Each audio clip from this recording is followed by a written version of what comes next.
m'appelle Audrey Lecouffle et je suis orthophoniste en gastro-nutrition pédiatrique et dans le centre de référence des affections malformatives et congénitales de l'œsophage, le CRACMO.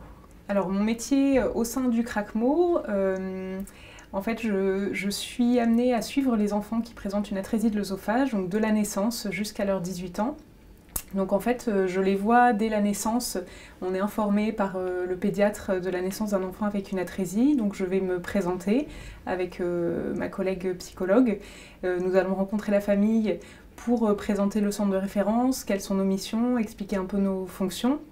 Et puis je rencontre l'enfant parce que c'est des enfants qui ont souvent un vécu oral parfois compliqué, parce que la reprise alimentaire ne peut pas se faire immédiatement.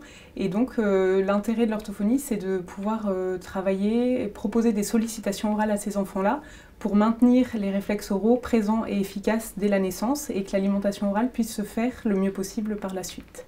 Je m'appelle Raphaël Quesnay et je suis orthophoniste au sein du centre de référence de la hernie de coupole diaphragmatique à Lille. On va intervenir auprès des tout petits dès la naissance.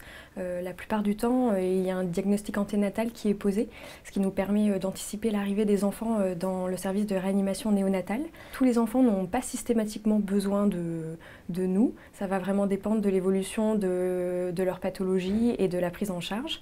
Avec qui je travaille? Alors, on travaille avec tous les professionnels qui gravitent autour de l'enfant, donc les équipes soignantes et paramédicales. Donc on va travailler avec les médecins, les infirmières, les puéricultrices, les auxiliaires de puériculture. Et on travaille aussi du coup beaucoup avec les équipes paramédicales, donc les kinésithérapeutes, les psychomotriciens, les psychologues, les diététiciens aussi. On connaît bien et on a des liens particuliers avec l'AFAO, l'Association française de l'atrésie de l'œsophage. On est amené à mener des actions en collaboration, notamment par le biais de la filière FIMATO, la filière des maladies thoraciques. Donc on mène des actions de prévention et de sensibilisation des professionnels sur les troubles de l'oralité alimentaire.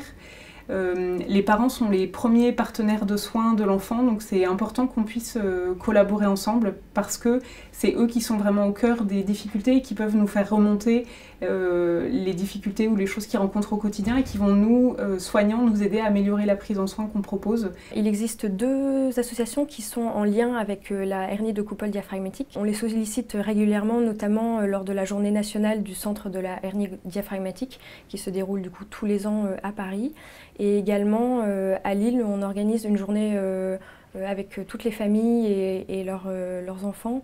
Donc l'association Miam Miam, c'est une association qui regroupe parents et soignants autour des troubles de l'oralité alimentaire. C'est une association qui a été créée par Véronique Leblanc, qui est psychologue à Robert Debré à Paris.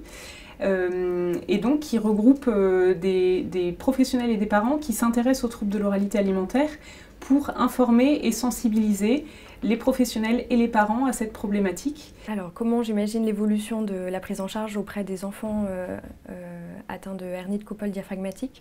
Je pense que ce serait important qu'on puisse faire du lien davantage avec les trois pôles de hernie diaphragmatique, donc à Lille, Paris et Marseille. Alors comment j'imagine l'amélioration de la prise en charge des patients avec une atrésie? Je pense que un des axes, une des missions du centre de référence de l'atrésie, c'est aussi d'essayer de transmettre les choses qu'on fait ici pour que dans les centres de compétences ou dans d'autres hôpitaux, il puisse y avoir un peu une harmonisation des pratiques et c'est vraiment quelque chose auquel on tend, c'est d'essayer, parce qu'il n'y a pas des orthophonistes dans tous les services, donc d'essayer aussi de diffuser les choses qu'on peut mettre en place ici pour améliorer la prise en soin des patients dans d'autres endroits. Donc essayer surtout d'améliorer la prise en soin et de l'uniformiser peut-être dans les différents centres de compétences et les différentes structures hospitalières qui accueillent ces enfants porteurs d'une atrésie de l'œsophage.